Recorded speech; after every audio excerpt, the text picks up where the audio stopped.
আজ আমরা দেখব ইরানে শাহের শাসন থেকে খামেনির শাসনে যুগে যুগে মার্কিনীদের মদদ ও ইরানের স্বাধীন সত্তার বিকাশ।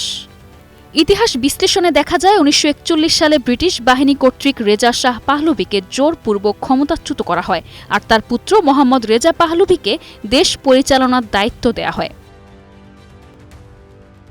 ১৯৪৪ সালে ইরানি জাতীয়তাবাদী নেতা মোহাম্মদ মোসাদ্দেক দেশে গণতন্ত্র আনয়ন, ইরানি রাজনীতিতে বিদেশিদের হস্তক্ষেপ থেকে দূরে রাখা এবং অ্যাংলো পারস্য তৈল কোম্পানিকে রাষ্ট্রায়ত্তের জন্য আন্দোলন করেছিলেন।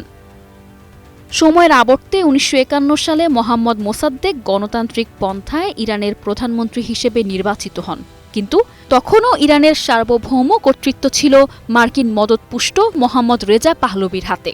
এদিকে ১৯৫৩ সালে ড মোসাদ্দেক তেল জাতীয়করণ করলে ব্রিটেন ও যুক্তরাষ্ট্র মিলে তার বিরুদ্ধে অপারেশন অ্যাজাক্স পরিচালনা করে। ফলাফলে সিআইএ ও ব্রিটিশ গোয়েন্দা দলের চক্রান্তে সৃষ্ট অভ্যুত্থানের মাধ্যমে তিনি ক্ষমতাচ্যুত হন। অনেক ইরানিদের মতে মোসাদ্দেক ধর্মনিরপেক্ষ ও গণতান্ত্রিক আধুনিক ইরান গড়তে চেয়েছেন। তিনি বিদেশিদের প্রভাব বিস্তার থেকে ইরানের ইতিহাসকে আধুনিকতার দিকে নিয়ে যান। এ সময় কিছু প্রভাবশালী ধর্মীয় নেতা, বিশেষ করে আয়াতুল্লাহ কাশানি, মোসাদ্দেকের ধর্মনিরপেক্ষতার বিরোধিতা করেন। এই ধর্মীয় বিরোধিতা সিআইএর পরিকল্পনাকে সহজ করে দেয়। এখান থেকেই ভবিষ্যৎ ইসলামপন্থী রাজনীতির বীজ রোপিত হয়। তবে মোসাদ্দেকের বিরুদ্ধে ধর্মীয় ভাবধারার গোষ্ঠীকে কাজে লাগালেও তারাও ছিল জাতীয়তাবাদী, যা তখন সিআইএ তেমন পাত্তা দেয়নি বলে বিশ্লেষণে দেখা যায়। ৭০-এর দশকে মোহাম্মদ রেজা পাহলভী ওপেকের মাধ্যমে তেলের দাম বাড়ান। তিনি নীরবে ইরানের জাতীয় স্বার্থ শক্তিশালী করতে শুরু করেন।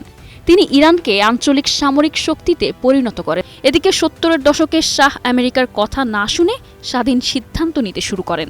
ফলে শাহ আর আমেরিকার নিয়ন্ত্রিত মিত্র রইলেন না, বরং হয়ে উঠলেন মার্কিনীদের চোখে অনিশ্চিত ও অহংকারী এক শাসক। এদিকে এমতাবস্থায় ১৯৭৮ থেকে ১৯৭৯ সালের দিকে আমেরিকা বিকল্প খুঁজে চলছে।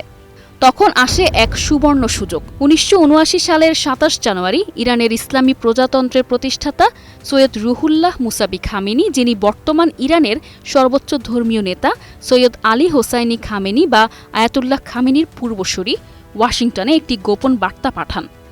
বিবিসির বরাতে জানা যায়, প্যারিসের বাইরে নির্বাসিত জীবন থেকে আয়াতুল্লাহ খামেনি ওয়াশিংটনে একটি গোপন বার্তা পাঠান।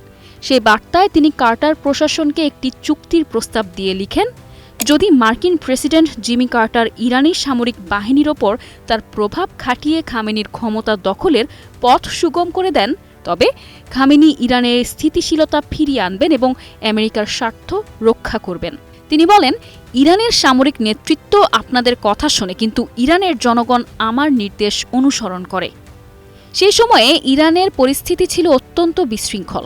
ধর্মঘটের কারণে তেলের সরবরাহ বন্ধ হয়ে গিয়েছিল এবং শাহ নিয়ন্ত্রিত সামরিক বাহিনীর সাথে জনতার সংঘর্ষ অব্যাহত ছিল।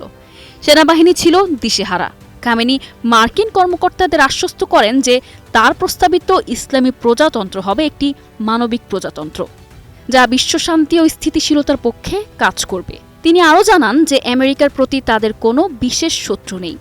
বিবিসি প্রকাশিত এক নিবন্ধের বরাতে জানা যায়, ফ্রান্সের নোফেল লে শাতো নামক স্থানে নিরিবিলি সরাইখানায় এক গোপন বৈঠক অনুষ্ঠিত হয়। এই সময়কে মার্কিন রাষ্ট্রদূত উইলিয়াম সুলিভান তাকে গান্ধীর সঙ্গে তুলনা করেন। বৈঠকে খামেনির পক্ষে তার chief of staff Ibrahim Yezdi এবং আমেরিকার পক্ষে কূটনীতিক ওয়ারেন জিমারম্যান টানা ২ সপ্তাহ ধরে এই সংলাপে অংশ নেন। প্রেসিডেন্ট কার্টার জেনারেল রবার্ট হিউজারকে তেহরানে পাঠিয়েছিলেন যাতে তিনি ইরানি জেনারেলদের কোনো সামরিক অভ্যুত্থান ঘটানো থেকে বিরত রাখতে পারেন।